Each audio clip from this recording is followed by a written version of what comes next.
Bonjour à toutes et à tous, une station de sport d'hiver avec beaucoup de neige, mais pas de remontée mécanique comme on le voit cette image à la Clusaz. Nous sommes en Haute-Savoie et on voit ça ne bouge pas au niveau des remontées et on comprend pourquoi et on sait que ça devrait malheureusement durer encore au moins jusqu'au mois de février, inclus la Clusaz qui est une station village, la Clusaz qui est une station de pratique de ski sur un très très beau domaine. Et l'information qu'on vous donne et que vous connaissez déjà, eh bien, c'est que c'est fermé à ce niveau-là. Donc, ça n'empêche pas une certaine fréquentation. On voit quelques personnes qui marchent ici, mais on n'a pas du tout le même chiffre d'affaires que si on avait évidemment une pratique du ski normal. On voit ici le front de neige qui est juste en bas. Vous voyez, on voit très bien ici, là où se passe en général toute une série d'animations dans l'hiver.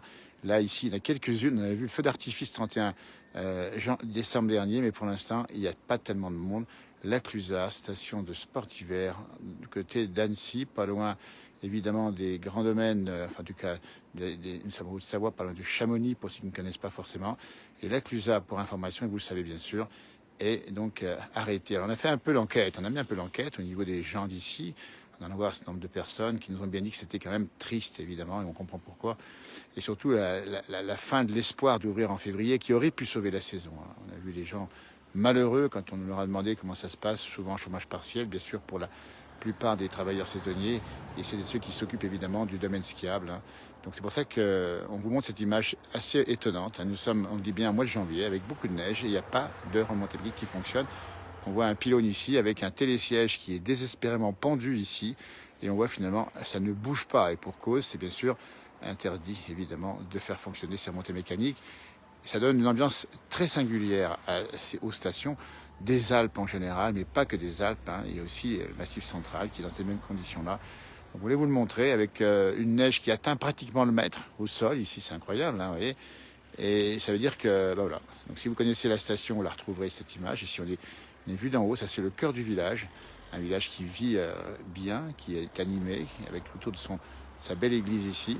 Et si on pivote un peu de ce côté, on voit également effectivement les chalets, ils sont magnifiques, posés sur le versant. Et on voit bien ici qu'il y a beaucoup de neige. On la voit d'ici l'épaisseur de neige, vous vous rendez compte. Et d'ailleurs, ça vient de neiger il y a pas longtemps ici. Il y a une belle averse. Place to be, nous dit Laurence. Bah oui. C'est la place où il faut être. On voit encore ces œufs pendus ici, ces remontées mécaniques, ces télécabines pendues ici dans le vide et qui sont bien le symbole de cette bien triste saison. Une grande pensée de la part de la place du village à tous les professionnels de la montagne. Évidemment, parce que là, on va arriver d'ici à bientôt 15 jours aux vacances de février et on ne sait pas du tout à quelle sauce sera mangé. Il y a même malheureusement des risques de voir un confinement encore plus fort et donc les gens ne pas pouvoir se déplacer ici. Station de la Clusaz qui a beaucoup de résidences secondaires, on dit bien des gens qui viennent de Lyon ou de Genève et qui animent évidemment la station. Donc c'est vraiment triste. Mais bon, alors on espère bien que tout ça sera un mauvais souvenir d'ici peu. Mais pour l'instant, ça se passe comme ça. C'est bien dommage dans cette situation ici. Et c'est vrai savoir que c'est quand même une station qui tourne largement sur la saison d'hiver, puisque l'été, il y a du monde aussi, mais c'est quand même évidemment la station. Chez l'hiver, ça fonctionne avec le grand mois du blanc, le mois de février. Vous voyez, l'église ici, si vous connaissez, plusieurs personnes m'en parlent ici. Vous voyez, bien triste, et vous voyez que le froid, que les microbes, oui, Reine-Marie a raison. Et c'est vrai que c'est des conditions. Alors, les protocoles avaient été établis, évidemment, pour avoir de bonnes conditions de sécurité sanitaire. Mais on sait bien aussi que le risque était effectivement en fin de journée, on se retrouvait, alors même s'il n'y a pas de bar, pas de restaurant. Mais voilà, c'est donc une crainte. Voilà, on respecte évidemment les décisions gouvernementales, mais on vous fait part de cette tristesse des habitants de la région.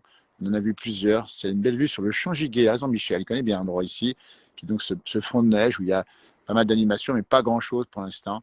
Donc c'est une incertitude qui continue à peser sur les stations et puis des risques aussi, des risques pour les restaurateurs, les bars et tous ceux qui ont investi. C'est des régions où on prend des risques dans l'investissement et malheureusement, on a le sentiment que c'est des gens qui risquent d'avoir des difficultés. On espère bien évidemment qu'il y aura un soutien gouvernemental. On y pense, c'est dommage, tout soit fermé. Vous voyez cette neige magnifique ici, puis encore ce télésiège, on vous le montre ici, l'image un peu triste qui est pendue dans le vide et qui attend des jours meilleurs. Et vraiment, c'est quand même très triste. Voyez. Alors, on a vu encore récemment, tout de suite, quelques minutes, des gens qui nous ont parlé de ça, qui nous ont dit qu'effectivement, c'était une saison blanche, si on peut dire, si on peut l'appeler comme ça, mais qui pèse dans les comptes et qui pèse aussi sur le moral, parce qu'il y a aussi les jeunes de 20 ans, et c'est partout en France, de 20 à 25 ans, de 15 à 25 ans qui ont envie de sortir, ça fait aussi une année blanche, alors qu'en général, ils ont Et on dit bien une année de belle vie autour de la vingtaine, comme on dit. Donc une pensée encore aux étudiants, une pensée à tous ces jeunes que le virus maltraite. Donc c'est un petit peu triste, hein, ce direct, mais il y a l'espoir d'une sortie et de vous montrer ces beaux paysages que vous retrouverez, on espère bien, si vous les connaissez. Et si vous ne les connaissez pas, ben on vous les montre. Et on espère bien que ça pourra rouvrir. Peut-être, évidemment, dit Jean-Pierre, avant la fonte des neiges, hein, c'est pas interdit, hein, évidemment, c'est pas interdit que ça puisse rouvrir, mais après le 15 mars, c'est quand même bien plus compliqué. On sait pourquoi, puisque après, on pense déjà un peu à autre chose, évidemment, que, que la neige. Et pour l'instant, c'est quand même voilà, une image assez stupéfiante. Une remontée mécanique donc stoppée depuis le début de saison, ils n'ont pas tourné et stoppée pour encore un certain temps. C'est révoltant du David. Oui, on sent de la colère aussi chez les gens. On sent quelque chose d'incompréhensible, une montagne qui est si belle, si sans risque, si froide, enfin, froide au sens où le virus, voilà. Mais voilà. Après, il y a des raisons fondamentales et on pense évidemment aussi dans ces directs à tous les souffrants et les soignants qui font un gros boulot. Alors c'est vrai que ça peut aussi cette fermeture, éviter peut-être d'augmenter l'occupation des lits. Hein. On est conscient aussi de ça, évidemment. Mais c'est quand même une époque quand même très singulière. Hein. On voulait immortaliser malheureusement ça dans ce direct ici, hein, comme on l'a fait assez souvent, on y pense assez souvent. Et voilà, alors que la vie continue. Hein. Pour les locaux ici, il n'y a pas beaucoup de monde, hein, si vous regardez bien. Et les gens profitent quand même. Hein. Vous voyez, la carte postale nous dit Mireille a raison. Et voilà, chasse-neige en action, puisqu'évidemment, ça a beaucoup neigé l'année dernière, 20 cm. On est sur la route du col des Aravis, Jean-Louis, si vous connaissez, effectivement, on est stationné à un endroit qui était un parking, qui est souvent très occupé durant la saison. La saison, ici, il y a pas grand monde, évidemment. Alors que le ciel se charge un peu en face, je ne sais pas si vous voyez ici, on monte un petit peu, on pivote, on monte un petit peu ici, on voit effectivement un nuage noir. On était en direct depuis un peu plus bas, on était du côté de Thônes, et il y avait une belle averse de neige. La météo continue, si vous regardez bien, les conditions climatiques continuent comme si de rien n'était. Et bizarrement, cette année, il y a de la neige et il y a malheureusement, on ne peut pas faire de ski. Donc c'est quand même, ça touche toutes les stations. On pense évidemment aux grandes stations de Tarentaise qu'on connaît bien, du côté de Trois-Vallées. On pense à celle du Pays du Mont-Blanc. On pense à toutes ces petites stations de moyenne dimension des avant-pays, en tout cas des Préalpes. Elles sont concernées par là. Et on pense aussi, bien sûr, à nos amis vosgiens, à nos amis Massif Central et les Pyrénées, évidemment, qui sont concernés aussi par ces mêmes restrictions. Donc c'était un peu ça, c'est un peu ce sentiment curieux avec là encore cette remontée mécanique qui attend des jours meilleurs. Quand te reverrai-je pays merveilleux, c'est un peu ce qu'on peut entendre en fond de direct ici, c'est tristouné, c'est tristouné. Voilà, on nous fait un petit coucou de la Réunion, on fait 32 degrés, ça nous remonte le moral, c'est vrai. Et puis après, voilà, on espère que tout ça ira mieux pour la prochaine saison, que dès lors qu'on aura retrouvé le printemps, les conditions seront meilleures et qu'en particulier, on aura moins de risques sanitaires quand on aura l'été, que d'ici là, on aura les fameux vaccins. Regardez-moi ça, une belle image, voilà. C'est ça, les stations de sport d'hiver. C'est une belle image, si on peut dire. Hein. C'est une image qui est révélatrice de la situation. On est au mois de janvier, il y a beaucoup de neige et ça ne tourne pas. Alors, même si on arrive vers 17h, on rappelle que les stations ferment, les remontées ferment vers 16h30, 17h. On rallonge un petit peu la durée de ski dans la journée. Mais là, pour l'instant, il n'y a rien du tout. Et il n'y a rien de la journée. Nous sommes sur la route. Alors, pour information aussi, les routes sont quand même un petit peu compliquées ce soir. Dès qu'on monte un petit peu, il faut faire attention encore si vous devez circuler ici. Mais il n'y a pas vraiment de trafic. Puis dans une heure, on rappelle qu'il y a le couvre-feu. Et puis, on ne sait pas ce qui se passera dans une semaine. Peut-être qu'aujourd'hui, on a encore des libertés. Voilà encore une image symbolique de la neige. Et ici, des télécabines qui sont bien sûr enneigées, ne sont pas tournées la journée. Voilà, bah, écoutez, on voulait vous partager notre sentiment du jour. On a titré là-dessus, hein, titré qu'il y a beaucoup de neige mais qu'il n'y a pas de ski. Voilà. Oui, Eliane, vous en êtes malade. Ah oui, il y a un peu de sentiment de gâchis, un peu beaucoup de sentiments de. Voilà. Bon, après, il y a aussi une cause, hein, on l'a compris aussi, c'est un sacrifice douloureux pour une question de santé. Il y a ça aussi, il faut mettre dans la balance tout ça. Alors voilà, il faut peser le pour et le contre. Est-ce qu'on pouvait faire différemment on pense que oui, mais ça n'a pas été forcément entendu pour des raisons qu'on n'a pas forcément. Ce sont les inondations, nous dit-on, avec des grosses pluies. Il a raison, Fabien, hein, il faut bien le préciser, c'est qu'on a. Tiens, on va même des skieurs, on va les montrer. Ça, c'est sympa. Des skieurs ici. Alors, pour une montée là-haut, bah, il fallait faire à la force des bâtons et des mollets. Et ils sont là, bah voilà. C'est ce qu'on voit. Il n'y a pas de remontée, mais on descend quand même. On peut s'arranger, particulièrement avec une route un peu plus haut. Hop, on chausse les skis, on descend en bas, se fait récupérer en bas. Des petites ruses qu'on a, mais ça ne fait pas beaucoup de monde, évidemment. La pluie va revenir, alors mercredi, normalement, à assez haute altitude, donc c'est une inquiétude qu'on peut avoir, parce qu'il y a beaucoup de neige sur les toits et il y a des risques d'avoir des toits très chargés. Donc on le précise également. Ça, on verra, on sera là évidemment pour vivre ça ensemble, évidemment. Et puis un redout marqué sur la France, un redout avec des bonnes douceurs dans le sud-ouest de la France. Et en montagne, il va pleuvoir au-dessus de 1500 voire 1700 mètres. Et puis certainement en fin de semaine, on en discutait maintenant avec les habitants du village, on attend à nouveau le froid et la neige. Donc c'est un hiver qui est quand même copieusement servi au niveau de la neige, mais malheureusement très desservi par le fameux Corona. C'est pour ça qu'on voulait vous montrer ces images un peu étonnantes, un peu tristes en même temps. Là. Alors après, c'est vrai que le week-end, les gens sont venus, on a beaucoup de monde dans les stations, vous avez peut-être pu voir les actualités, et on vient se promener, on vient respirer. Donc il y a aussi une question de qu'est-ce qu'on fait avec comme spot de ski. Il y a de quoi faire, on me rappelle bien, on entend la cloche de 17h. Tiens.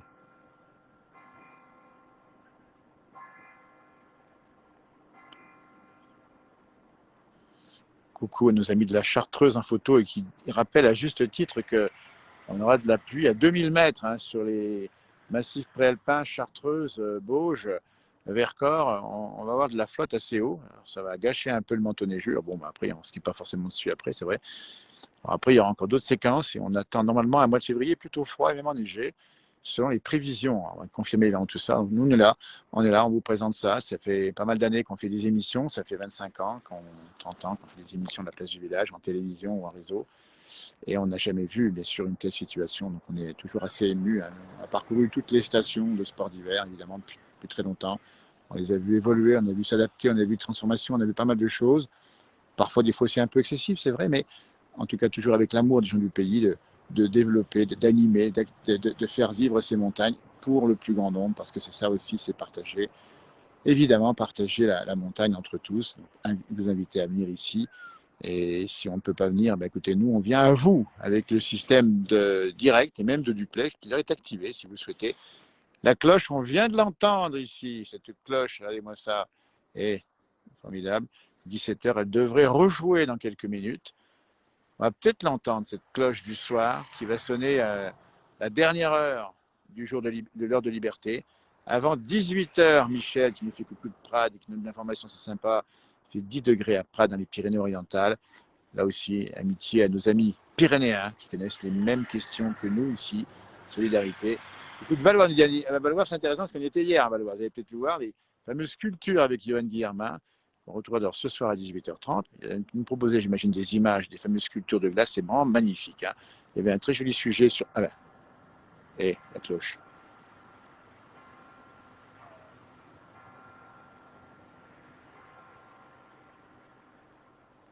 Thomas Laurence, la question est bonne. La place du village à la télé, sur quelle chaîne, s'il vous plaît? Alors, on n'est plus sur TV8 qui n'a plus souhaité nous diffuser parce qu'il y avait trop de succès. C'est quand même très curieux, franchement, quel monde bizarre aujourd'hui. Et puis malheureusement, MB Live TV a arrêté, donc pour d'autres raisons. Et donc, on n'est plus en télévision. On a des pistes sur la télévision. Ça serait bien qu'on y puisse retrouver avec tout ce qu'on véhicule comme idée, comme valeur, comme élément de convivialité et de sympathie. Donc pour l'instant, il n'y a pas sur la télévision, pour l'instant, mais on est sur les réseaux sociaux. Et nous sommes sur Facebook, YouTube et Instagram. Donc on fait des directs, on fait des petites pastilles, on continue à notre façon et ça marche pas mal. Il y a plus de 400 000 abonnés sur les réseaux, donc c'est pas mal.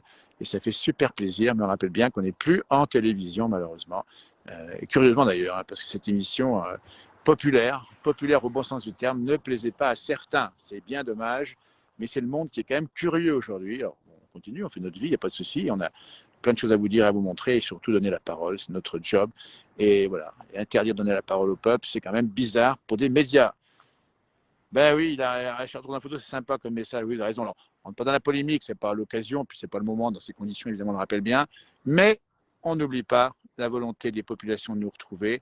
On vient de voir une dame qui nous a dit quand vous avez arrêté, elle était malade. Ben, écoutez, rien que pour ça, on va faire l'effort nécessaire. On va attendre que le virus soit un peu calmé et on va vous promettre qu'on va tout faire pour vous donner la parole et pour faire que c'est la population, c'est les gens simples, les gens qu'on montre, la montagne, la campagne, les gens de la campagne, tous ceux et ceux qui n'ont pas forcément la parole, ils doivent l'avoir.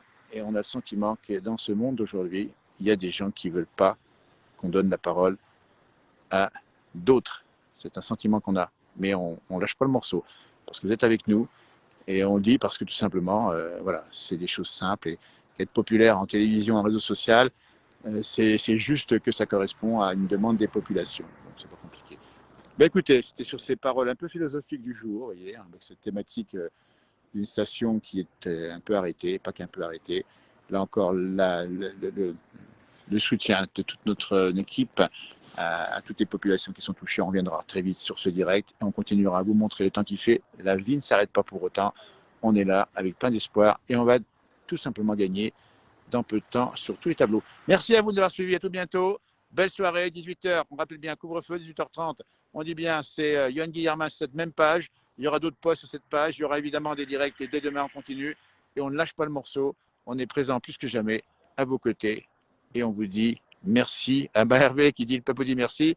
Voilà, c'est pas un gros mot le peuple, je dis tout de suite. Hein. Harvie pas. Merci, belle soirée.